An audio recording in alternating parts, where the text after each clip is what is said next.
So what do you do when you want to read the Bible, but you find it overwhelming to start? Some people say, just do it. Pray before, find a consistent place, and then you'll pick up the habit. Well, let's get into some practical tips that you can use to read the Bible and to get the most out of it. Hey y'all, welcome back to my channel. So I'm super excited to come to you today and talk about reading the Bible and how I have been consistently reading the Bible.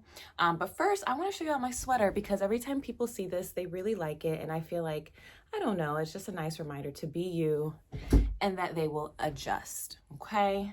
I can't remember where I got it from. I got it from some Instagram shop, and I love it. And every time I wear it, whether it's like the FedEx man or someone in a grocery store, they're like, I really like your sweater. Thanks for that. So I wanted to share that with you in case you're, dealing with some comparison things going on. Just be you. There's no one else like you. There's no one else who has a secret sauce like you. Okay. Now let's get into the ultimate beginner's guide to reading the Bible. I'm so excited that you clicked on this video because I know firsthand how overwhelming it can be to read the Bible, or how scary it can be to kind of try and understand the jargon, understand what they're saying, and actually like comprehend what you're reading. So why would you want to read the Bible, or why is it beneficial to read the Bible?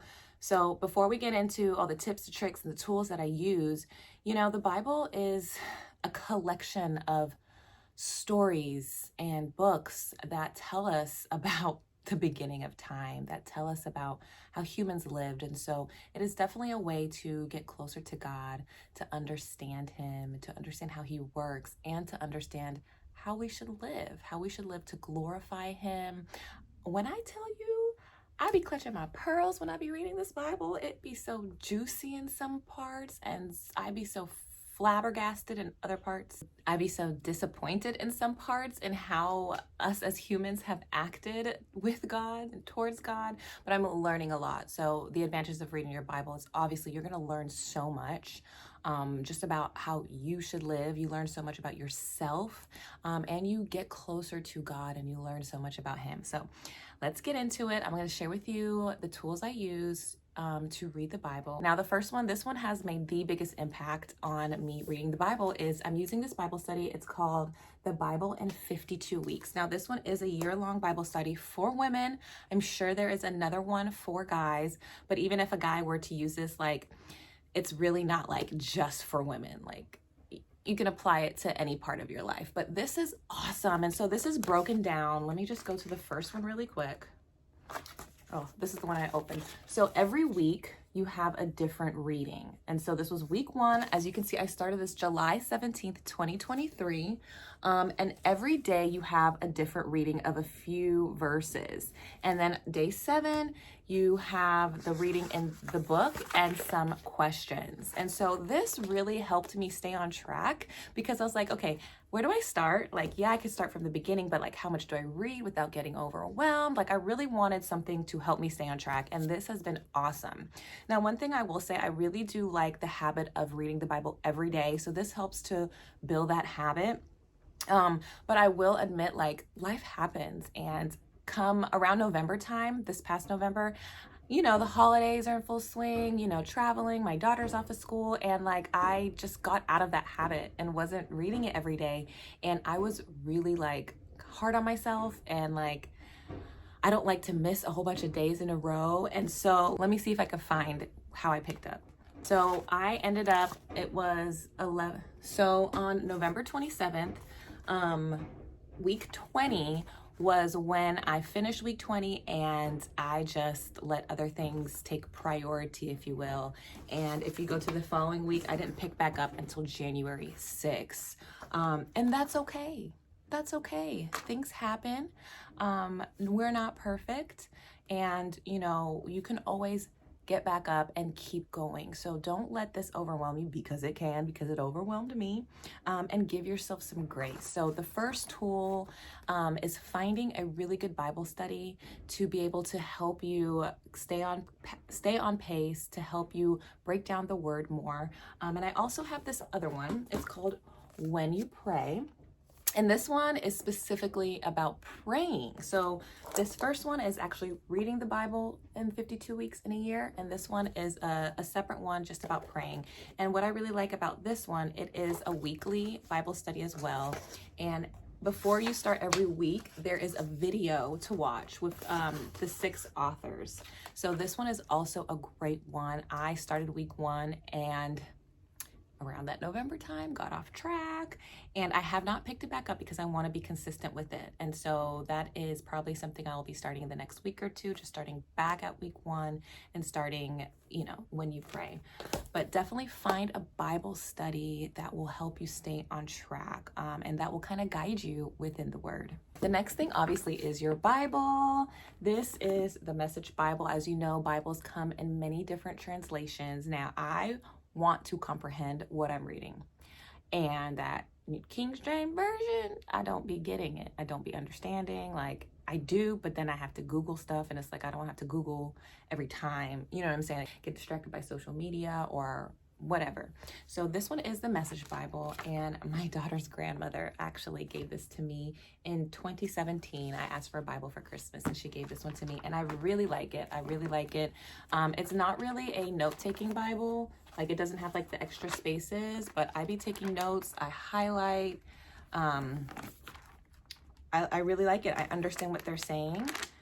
In the back is where I also will take my own notes because there's some blank pages. So find you a Bible where you can understand what they're saying.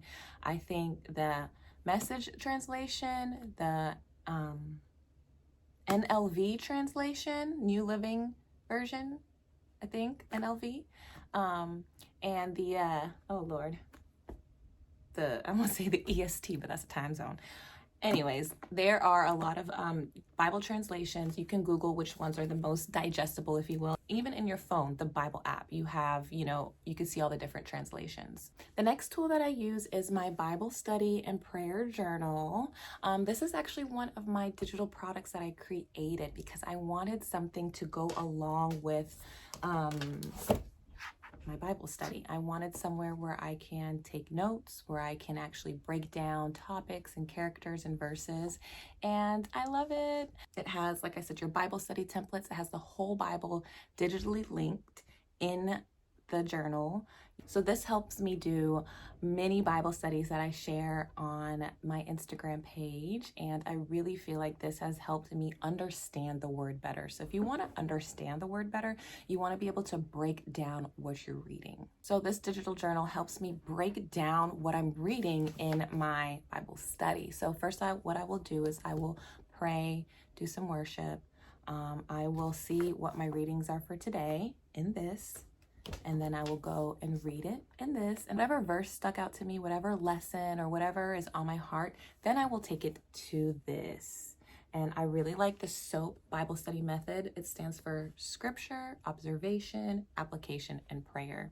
Planner has all kinds of stuff. And so ever since I've started using this in conjunction with that, like, I just feel like my knowledge is increasing. I feel like I'll read something in the morning, and throughout the day, I'll hear it or see it, or someone will reference it. I'm like, I literally just read about this in my Bible study. So I think that's really cool. I feel like that's just, I don't know what that means, but I'm taking it as like a positive thing. I'm on the right track, or it's something that I need to learn. Now, other things I like to use is pens and highlighters and sticky notes and stuff to make it more fun. And I got this off of Amazon, and it came with all the stuff that's in it. It came with the pens, the highlighters, the sticky notes, the Bible tabs. So getting accessories that you like that will bring out your creative side will make you want to study the word, will make you want to, go in there and highlight and memorize and, underline all the things you need to do. So it's something small and insignificant, but it makes me excited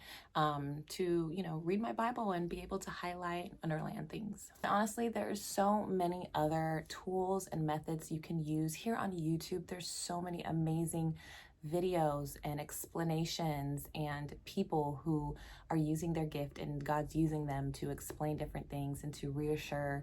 You have different social media accounts, whether it's on Instagram or Facebook. You have different groups, people in your life. Like, lean on the people in your life, ask questions, talk to God, ask him and tell him, like, I want to get to know you better. I want to have a deeper relationship with you. Guide me in those steps to do that. Oh, thank you, God. I pray that this video was helpful. I pray that you don't overthink this, that you give yourself some grace and don't give up. If life happens and you get off track, that's okay. It's gonna happen. That's normal. The biggest thing is that you get back to it. You don't beat yourself up and kind of just like, I'm never gonna do it now because I stopped. No, no, no, no, no. Trust me, I have been there, done that, and I was very proud of myself once I kept it going, and I'm still going. It's February. I am on what week am I on? Week 27 out of 52. So I'm doing it, and you can do it too. I hope this video helped you. If you have any questions, leave them below. If you're interested in using my Bible study and prayer journal, I will link it for you below, and I would love for you to let me know what you think about it. Bye.